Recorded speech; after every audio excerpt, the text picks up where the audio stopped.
The following episode contains explicit content that may not be suitable for all audiences. Listener discretion is advised. I felt like this was something that we could work through, but man, months went by and things got worse, and I was at a loss. This was a place where I felt like I understood how I was supposed to comport myself. Man, nothing worked. I mean, obviously I was heartbroken, and I could see that she was hurting too, and there's nothing that I could do in my power to fix it.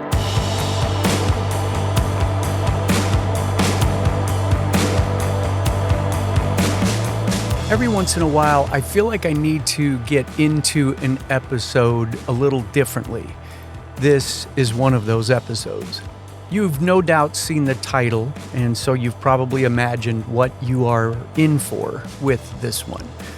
This is the Nook Podcast. My name is Steven, and this is a continuation of the series all about the importance of renewing our minds in Christ. Unless you're a stand-up comedian looking for a cheap laugh, no one likes talking about divorce. No matter how common the word or the event has become in our society, it means something that was supposed to be a lifelong commitment has come to a sad close. Most people who have been through it would tell you that they wouldn't wish it on anyone.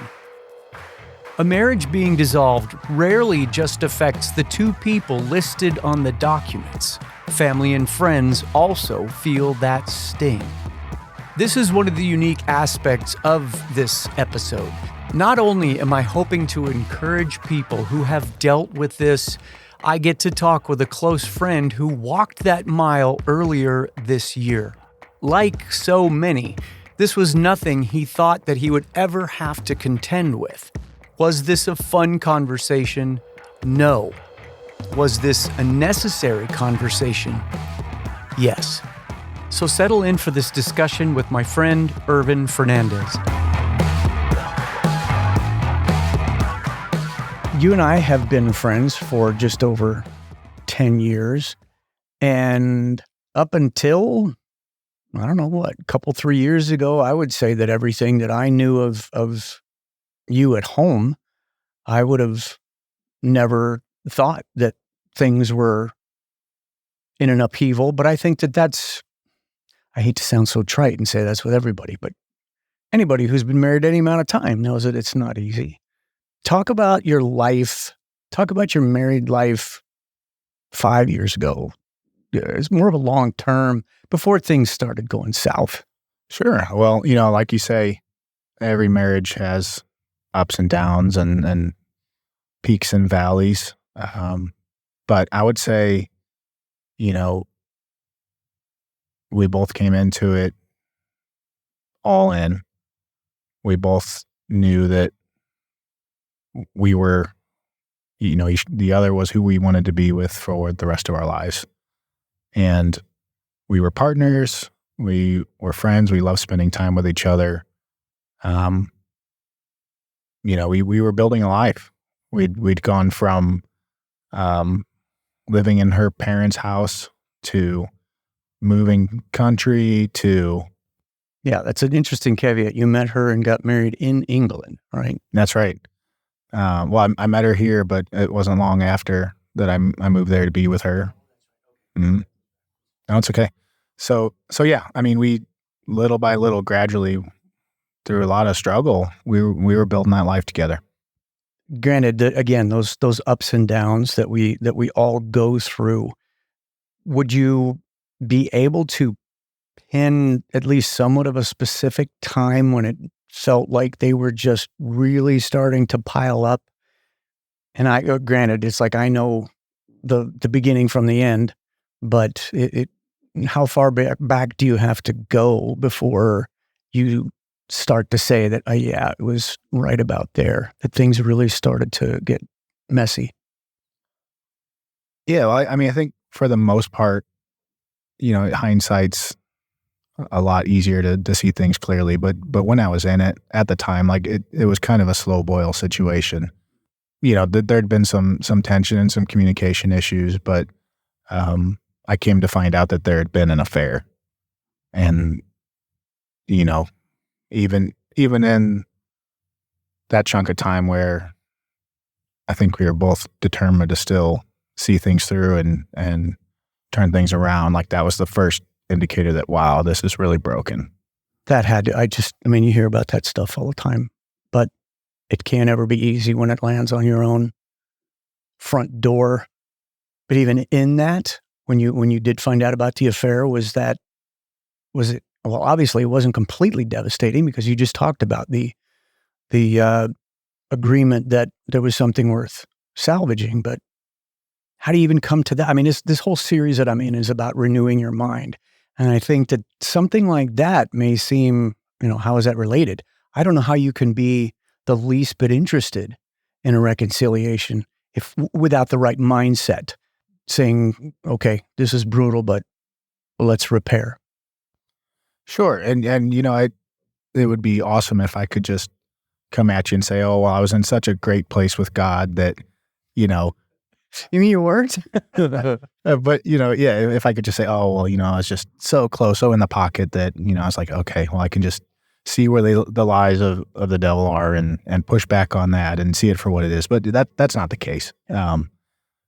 Honestly, I was devastated, but it was also this weird bundle of feelings where she had brought this to me and also had laid out all the ways that she had tried to rectify things on her end. So there was a lot of contrition at the time. And, if I had felt like this was just her way of getting out of the marriage, then that might have been a different story. But I felt like I could see that her heart was broken and that, even though we still had a lot of stuff to work through, that she was still in it. I mean, she put the ball in my court. She was like, I understand if you don't want anything to do with me, if you want me gone. And I took a beat, but at the same time, I'm pretty hardwired for sticking to my word, and, marriage in particular, I've read it. I don't know who to attribute it to, but they said it's not really a vow you make to each other. It's a vow you make to God. And so that was a big deal for me too. Was there a point after that affair was uncovered that I'm assuming there was counseling and different ways that you committed to being more careful and, all those things that you hear about, but was there a point after that you felt like, okay, we're out of the tailspin. Let's keep moving forward. Did you find that spot?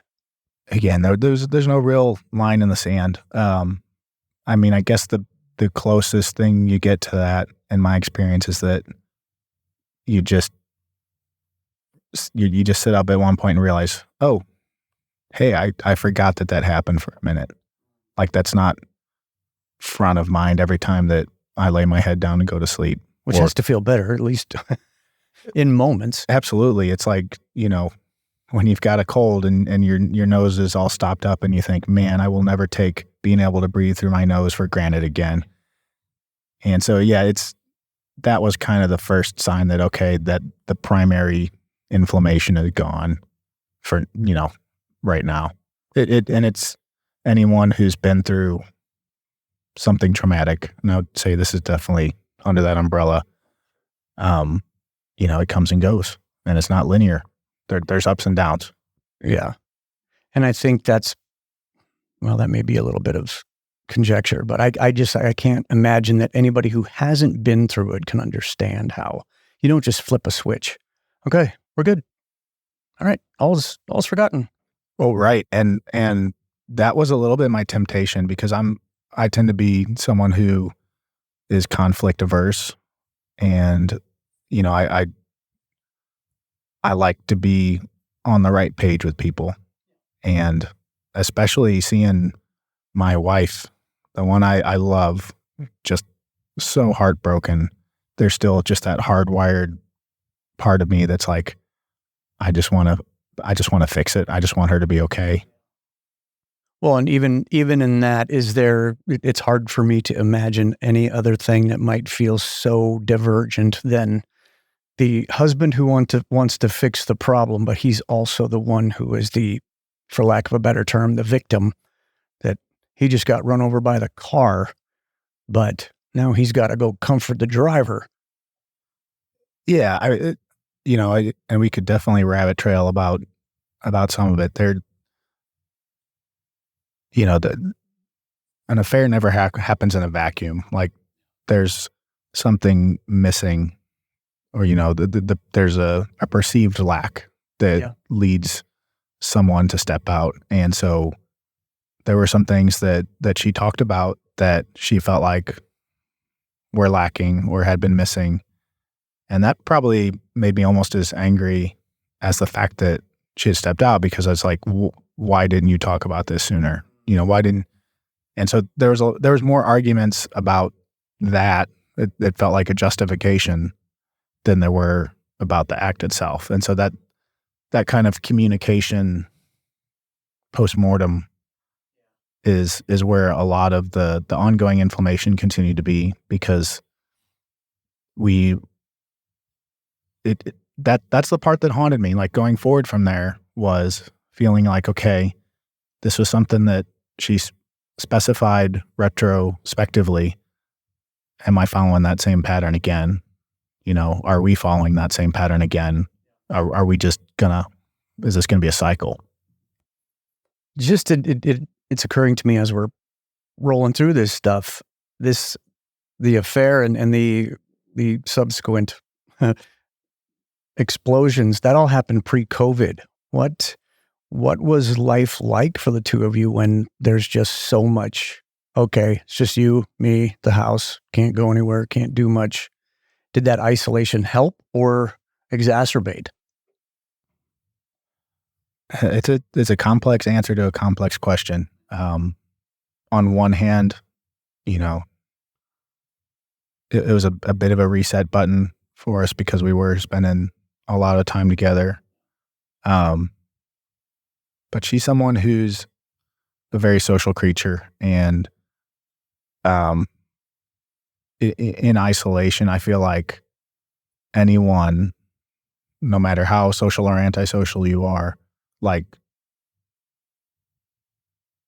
stuff that's bad or that you dwell on or that you think about will just get bigger and bigger and bigger, because there's nothing kind of moderating you. There's nothing pulling you back to center.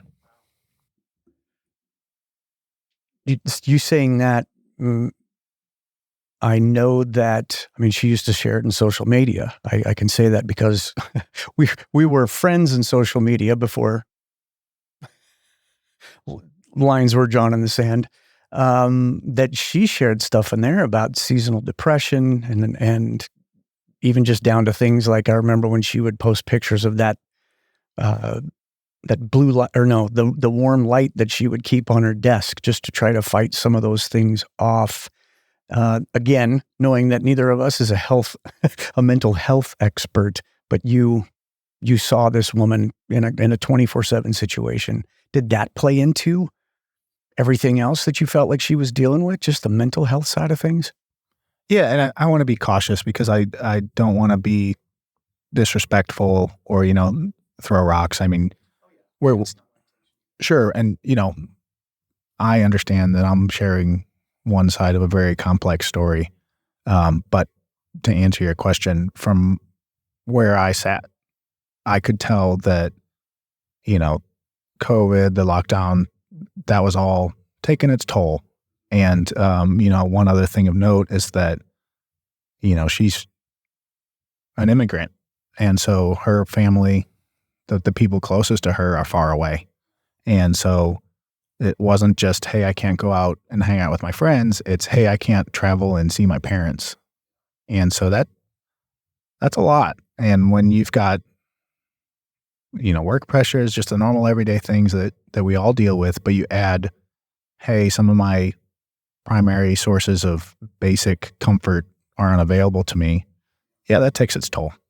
Was there something specific, if nothing else, in 2022 where, because I know that was just it seemed like pole to pole was just hard for you, for the both of you and the marriage. Was it isolated? I mean, obviously we know that plenty built up, but was 2022 just this is the barometer for what we know now? So, I guess one of the things that I've discovered through just kind of picking up the pieces is, I've worked with a counselor who's been extraordinarily helpful, and I definitely encourage counseling to anyone. Find a good counselor. And one of the things that he helped me discover was that I had this idea that I needed to be perfect. And, I get it. There's this idea about perfectionism, but it wasn't just about, hey, I have to get all A's on my report card. It was, I need to be the perfect husband, and I need to not have any flaws because I'm meant to be covering for my wife. And, we could talk about how some people really get on the wrong side. Just get a little extreme in the theology, or, just misread things. And, I've kind of had to own that that's its own form of dishonesty. When you just start presenting and putting this face out that everything's cool, everything's okay, which is a little bit like what you mentioned earlier. You knew me for how many years, not knowing a lot of the pain that was behind the closed door. And so I guess you could say that was also happening at home, because with a lot of the challenges that she was facing, I was trying to be everything to her. I was trying to be her husband, her friend, her counselor, her doctor, her caretaker. And, again, not throwing rocks and saying she's not a bad person, but this was the place of brokenness that she was at. And this was how I was trying to do what I thought I should be doing. So I guess what kind of came to a head in the beginning of 2022 is that I was exposed in something that I had been dishonest about with her. It wasn't to the extent of like an affair, but it's when you discover that your partner has lied to you. That can be devastating. And it still falls into that big category of betrayal and trust. Absolutely. And so that really rocked our marriage again. It just felt like, from her perspective, and I feel like this was very extreme, but she was ready to throw it on the fire. And that made me mad because, there's this very human part of me that was like, well, wait, I forgave you for an affair, and now because I lied to you, like, you think that that's worse. And that was a hill that she was willing to die on. Yeah, it sounded like she really dug her heels in on that from what you were telling me back then.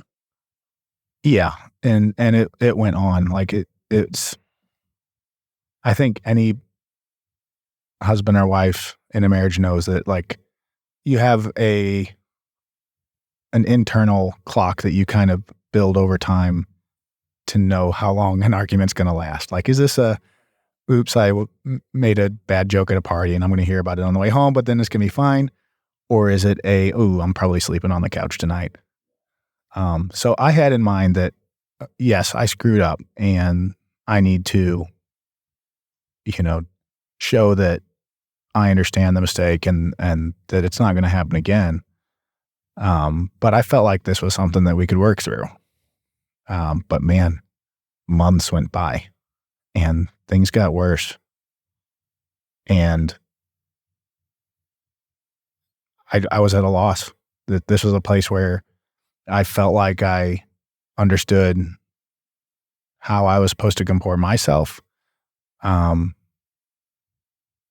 sought counsel, advice from friends like yourself, and man, nothing worked. And I could just tell that, you know, I mean, obviously I was heartbroken, and I could see that she was hurting too. And there's nothing that I could do in my power to fix it. Yeah. I was just say at that point, you realize just how ill-equipped you are to, what do you do? There's no magic wand for that. Well, and you saying that, it was like, I remember quite vividly just how, I mean, I saw you hurting. I wanted to check on you a lot, but at the same time, you don't want to, it's like, I'm not going to just have a morning check-in with you to see how things were going, but doing the aggregate of things is like when I would say, hey, how things going? It's like 3 out of 4 were less than awesome.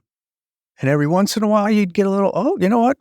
Actually had a good weekend, and see just a glint of optimism, but then it would seem like that would just get smacked down within a day or two and you were right back into the mud.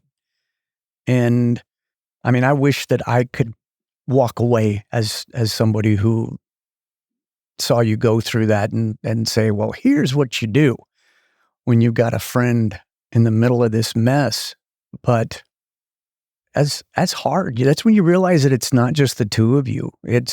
There's ripples, there's family, there's friends. It starts to touch everybody in those circles. How did that weigh on you, knowing that, good grief, who do you even choose to open up to? Well, just to go back to one of the first things you said, I've definitely been on both sides of it. Like, I've been the guy in your shoes who has a friend that's going through it, and you just don't know what to do. You don't want to wear them out. You don't want to keep bringing it up if they're just looking to get some work done and forget about things for a minute. But having been on the side of the one going through it, I really appreciate you coming by and checking in. Even if I didn't have anything new to say, even if I just said, hey, this really sucks and I don't know what I'm doing. Like, just you being there, as corny as it sounds, like that was really helpful, because, I'm not someone who's great at asking for help. And that's something I'm trying to get better on, because, quite frankly, like you said, it's never just the two of you. And as much as, especially in the first part of our marriage, like, we really isolated ourselves with each other and kind of didn't spend a lot of time with friends and family. Like, man, that was really exposed when things got bad, because it's awesome when you guys are good with each other. And I still think it's good that a husband and wife's first point of companionship should be each other. But, like, you got to have friends. You can't be everything to each other. So I guess for the second part of your question, how did I choose who to trust and who to offload to? I think the biggest thing for me was just who's gonna be discreet, because, when your marriage is in trouble and you're working on it, that's a really vulnerable place to be. And any kind of gossip around that can be so damaging, especially if it makes its way back to your spouse. And I'm a fairly private person. Like, Yeah, it's part of why I was asking, just because I know that you're not the blabbing type. Sure. And so, it's a little bit of a big deal for me to be doing this, but, I wouldn't if I didn't trust you. And, I guess there's that saying about the best time to grow a tree is 10 years ago. The second best time is right now. I just think it's really important to foster good friendships, because then who you can trust.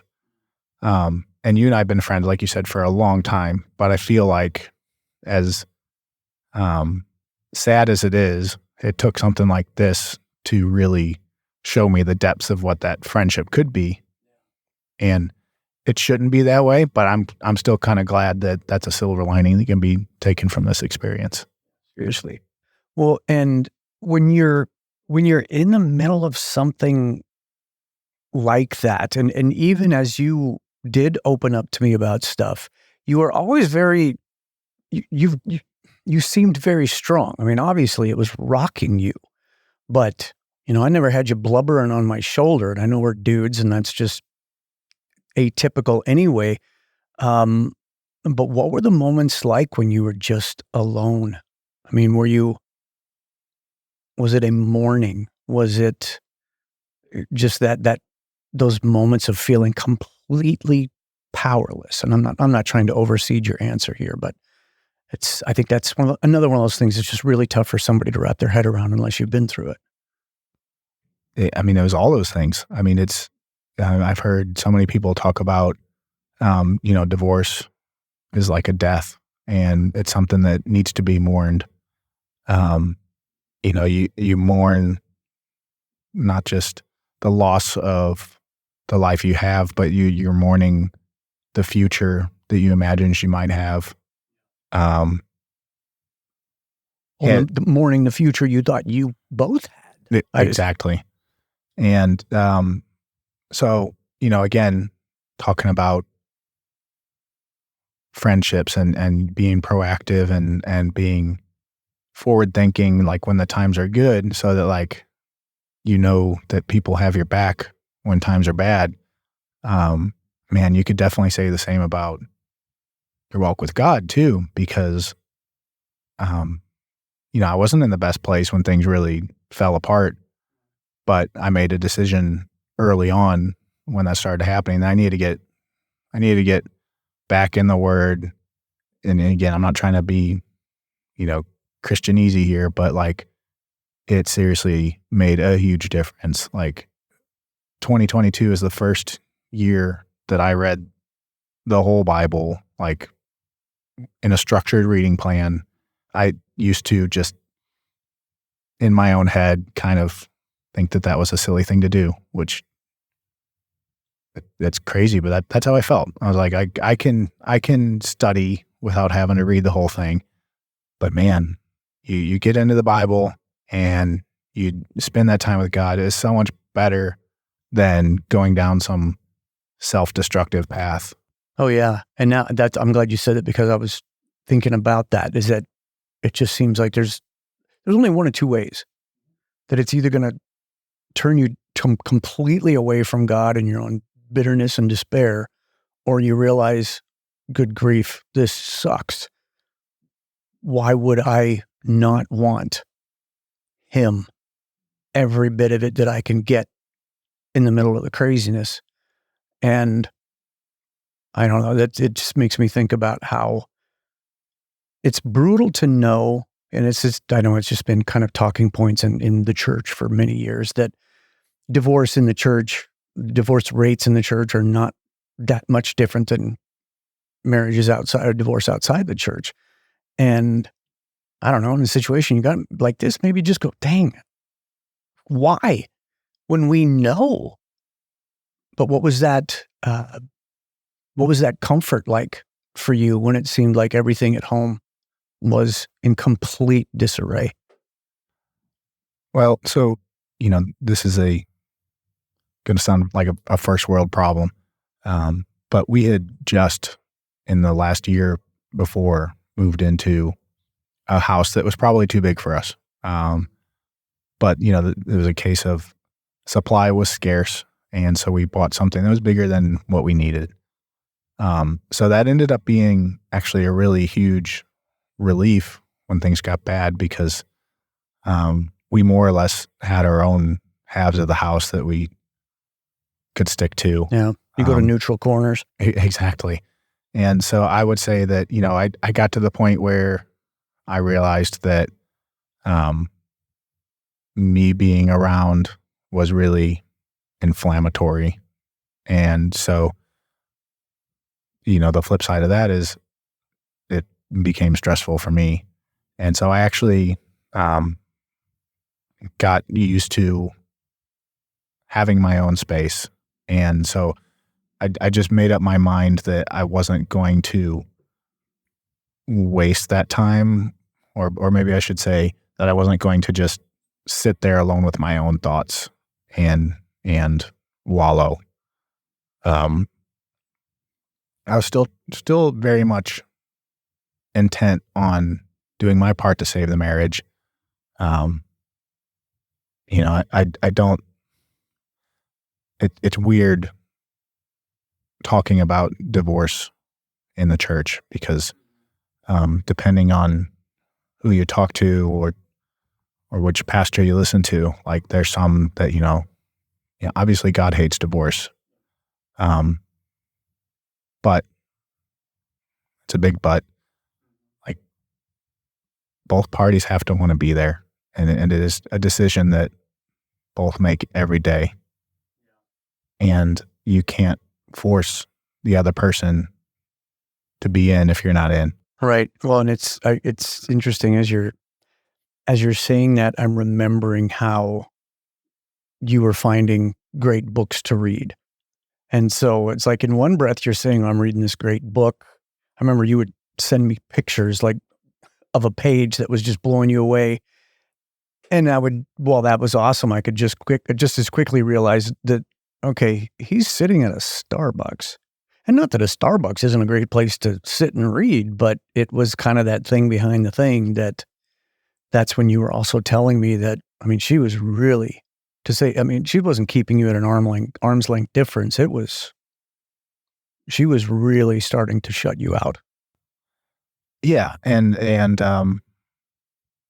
she had her own counselor, which I was very happy that she was talking to someone. And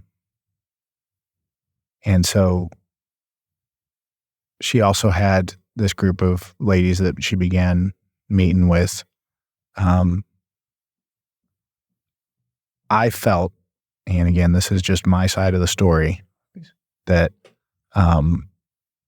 what came out of that latter meeting was not great because, let me say this, that it was not great for our marriage because she would often come home and we'd have our most explosive arguments because of advice or input that those ladies had for her or their own anecdotes from their own marriages. And so she would be kind of mind reading me as far as, well, this must be how you feel too. And you can't contend with that. You can only repeat your truth, your actual thoughts so many times. And if the other person isn't hearing you, man, it's just, you walk away because there's no point in arguing if you have. Well, you're taking on a mob at that point. I mean, that's. So yeah, to your point, we were really just at a loggerheads and to the point where we were, at least partially separated for, we'd have several days where we would just agree not to spend any time together. Which, man, that hurt because I felt like that was really unproductive. And I felt that way for you. I remember when you first told me about that stuff because it was almost like she prescribed it as if it was going to be a help. Right. Yeah. It was kind of presented with hey, I've heard that this is really useful for some people. And, I think she called it a trial separation. And I've heard it called an in-house separation. Same thing. Right. So, maybe that is appropriate for some people. I'm not here to judge that, but at least in our case, it felt like exactly the wrong thing. Like, to me, we were two people who needed to rebuild our communication and needed to establish some trust. And it just felt like we were moving further and further away. 2 dates I want to throw at you. The first one being New Year's Eve of 2022. I was over at your place and we were working on cars. And I remember you had told me that you got tickets to some music thing that was going on for New Year's Eve. And she seemed excited about going. And there was, I don't know, again, one of those moments where it felt like there was some optimism in the air. I remember feeling that way for you. It's like, hey, man, here's a couple of dudes playing with wrenches and cars and dude stuff. And man, that night you were going to have a date with your wife, and this has to look like some sort of forward movement, only to find out that shortly after I left, that things blew up for you again, and you ended up not going. And what could have been something so cool was just more harshness. And I can't help you again, since everything seems to be somewhat bracketed into 22. What a brutal way to end with any kind of thought that, is this ever going to work? I mean, I don't know. I'm stating this probably more than I'm asking it, but did you walk away from something like that after a year plus, wringing your hands, or maybe just throwing up your hands of, well, I don't know what else to do? Yeah, I mean, I guess, like you mentioned earlier, there was moments of optimism throughout the year. There were so many ups and downs, and I guess I might be big on like significant days, and I like the idea of going into a new year, for example, with just a fresh start, and not to the whole, everyone throws around New Year's resolutions and the whole joke about, oh, well, but no, this to me was an opportunity to say, hey, this was a really terrible year. Let's find a way to do something fun, like low pressure, and just spend some time together, start the new year right. And man, I don't even remember what the argument was about. But yeah, New Year's Eve, it just hours before we were supposed to go do this thing, it just blew up. And we ended up not going to the concert. I wasted the money on the tickets. Man, it did just take the wind out of me. Not like that was a last straw, but it just felt like this is just not getting any better. Well, and so much, and I remember asking you in our conversation several times throughout that year, and I feel like I need to restate this as much as you have, but this is not some sort of lynch mob about her. But I just remember several things that you had told me, and I remember asking, gosh, does this just seem like a means to an end? But she's not going to pull the trigger. She's waiting for you to do it. And that New Year's Eve thing, again, I don't remember all the specifics either, but I do remember it feeling like, good grief, it's happening again. That here you are trying, really trying, and yet it's not received, or at least received in the way that you intended, and things are knocked another block further away. Sure. And you weren't the only friend that was speaking about that. I believe even my counselor mentioned that was a possibility. The idea that she was ready to be done, but didn't want to be the one to do it. I don't know. Yeah, I know, it's all hearsay, or you can't speak for her. But at that time, it just really felt like, why am I bothering? And man, again, just coming back to, getting through the Bible in a year, and you just see what love is, and you see what love is in action, and you see what a family is supposed to be and how people are meant to be treating each other. And I think I needed that daily reminder of how life is prescribed to be, how it should be. That's that renewal. I feel like it's almost overstated at this point in a series like I'm doing, but at the same time, I think that's where we can go numb to. Yeah, I renewed my mind. Ugh. Well, and renewing your mind, in my opinion, doesn't mean that you suddenly feel better. Oh, yeah. It's just a decision that I'm not going to go down this path of indulging in the way that my flesh wants me to feel. Yeah. And that decision doesn't necessarily make things easier. In fact, I don't know how I got through that year. I don't know how I would have gotten through that year without God, but at the same time, it was not the miraculous deliverance that we all wish would happen when something bad happens. When at the end of the movie, you get back together and the birds sing and everything's fine. Well, absolutely.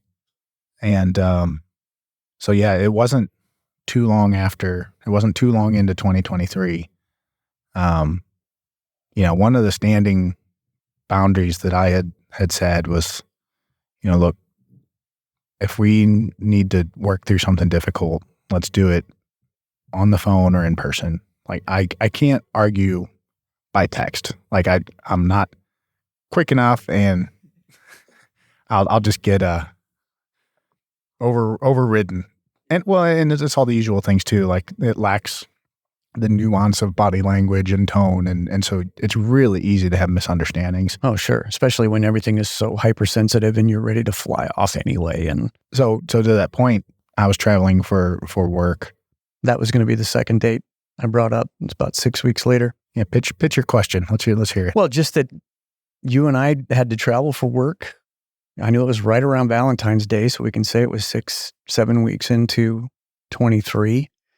And I think you had zero contact with her while we were gone, but it was like once we got back, you seemed to be completely set that you just can't keep getting beat up regardless of how hard you try or all of that. But I mean, it seemed to be very marked to me right after we got back from that trip.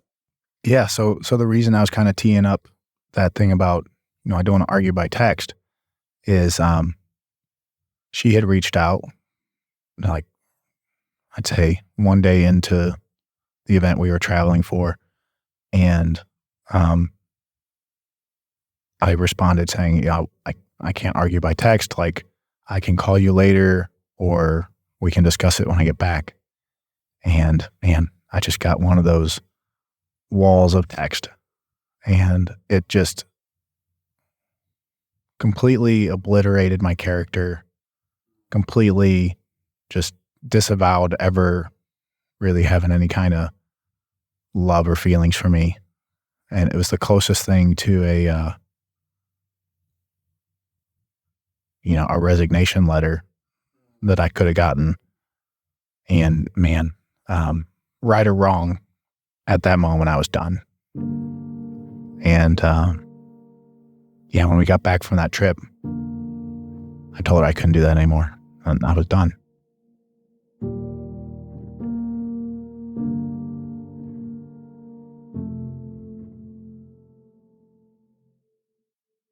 And this was, it just occurred to me that we haven't even stated how long you were married at that point. So our anniversary was in February 2007. So we had just passed 16 years on that, the weekend that all happened. I think what stood out to me at that point is that you were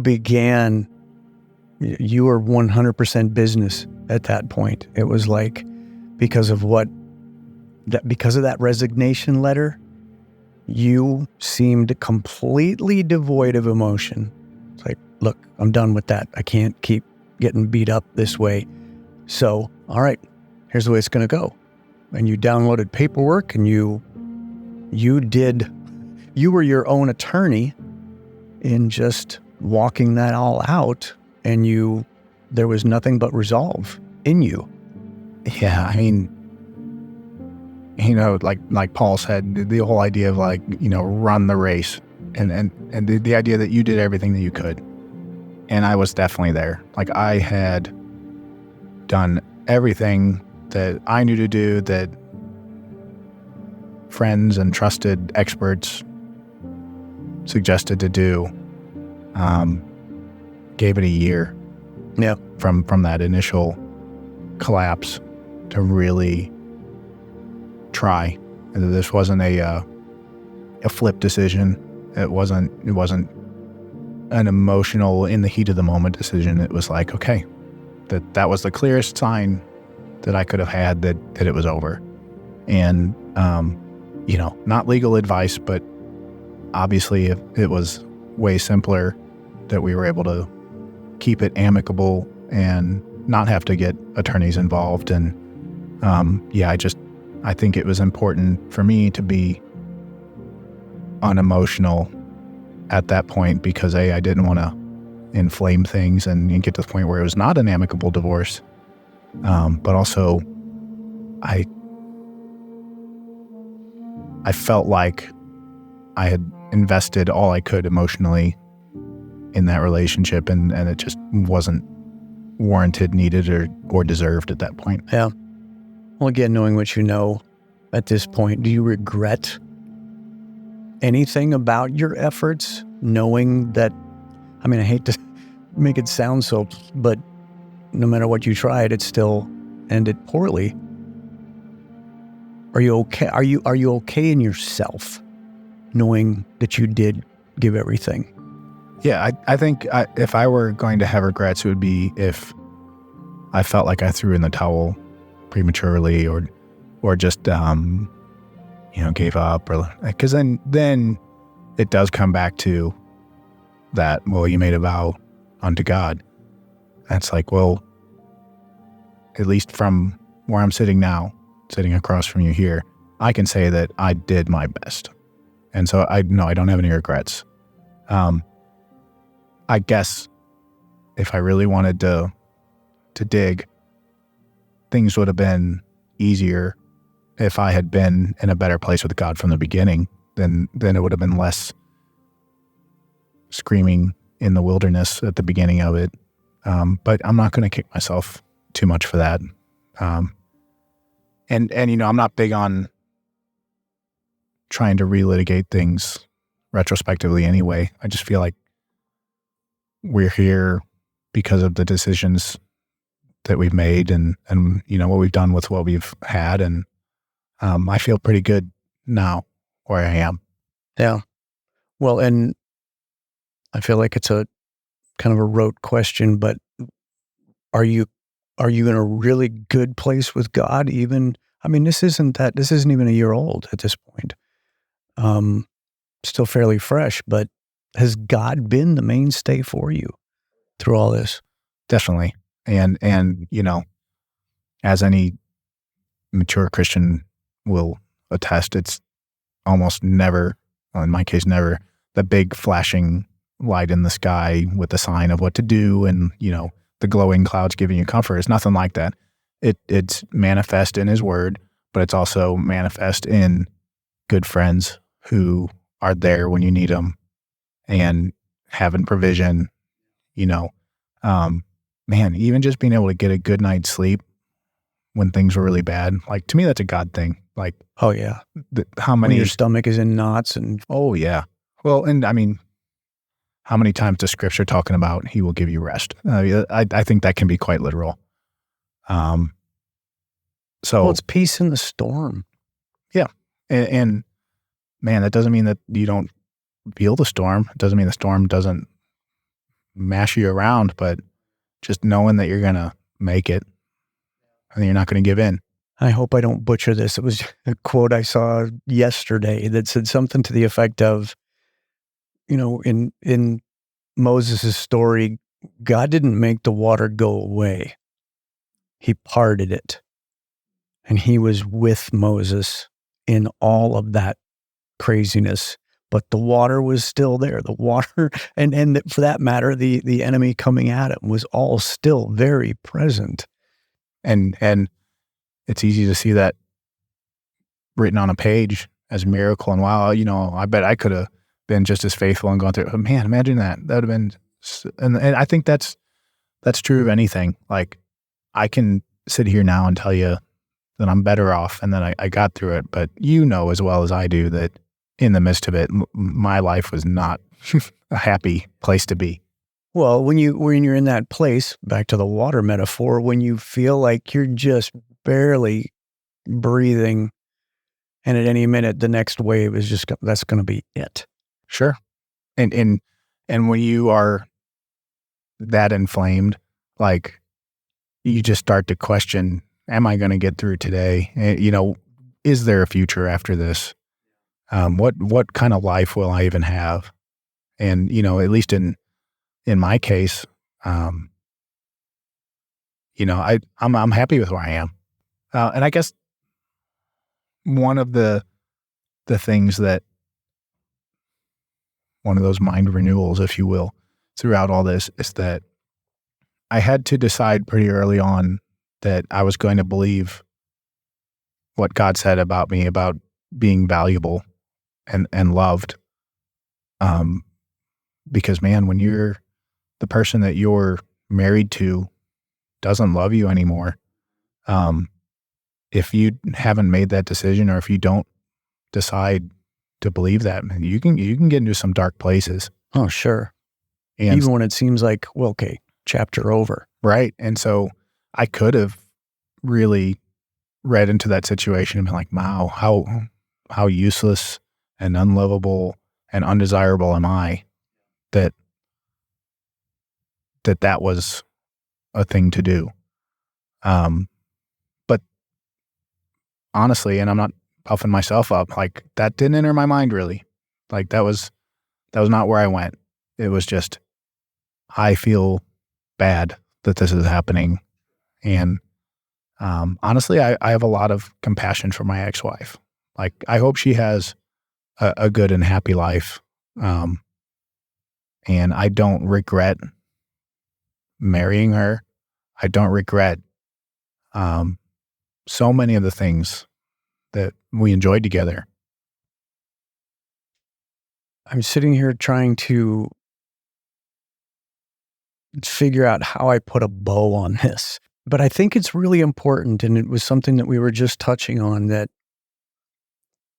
no matter what we do, we are all so broken.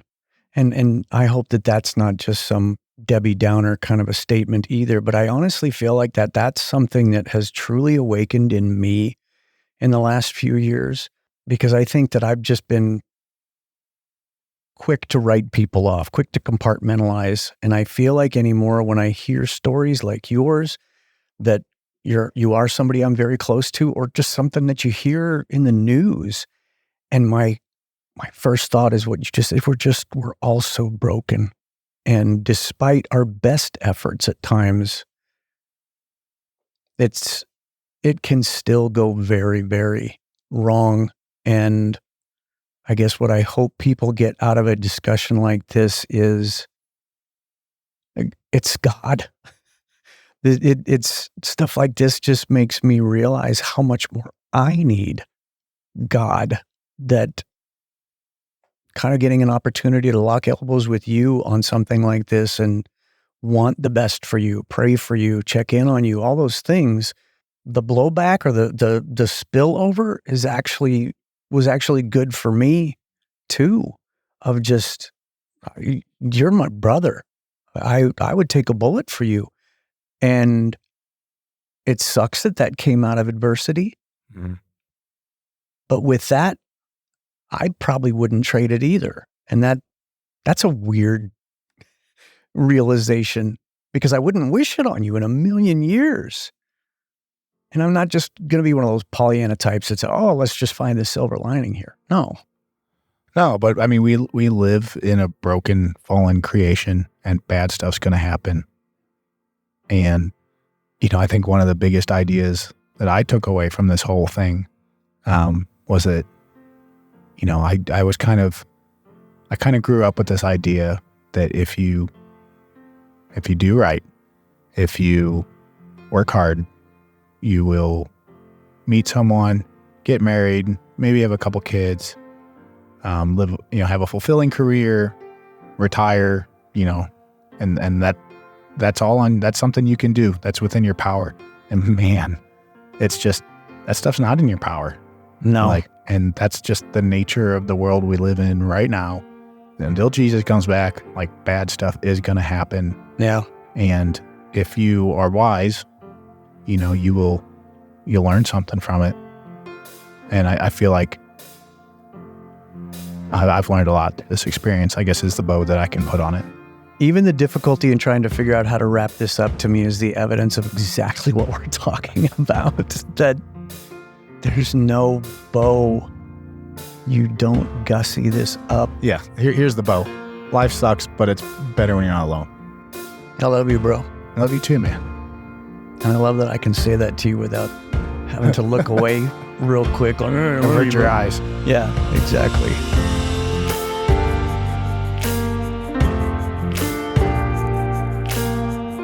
I'm feeling less and less obligated to try and punctuate these episodes with something pithy.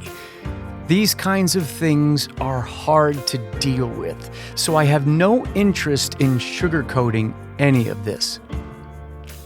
In John 16:33, Jesus said, "Here on earth you will have many trials and sorrows, but take heart, I have overcome the world." What I have come to know is that the likelihood of Jesus removing you from the storms you deal with is very low, but He does promise to never leave you. No matter what you are dealing with today, renew your mind with that single thought. I am so honored that you took the time to listen today, and I hope that you can encourage someone else by sharing it. Make sure that you are subscribed or following this show wherever you get your podcasts. And I will catch you here next time in the Nook. The Nook Podcast is a production of Sozo Digital Media.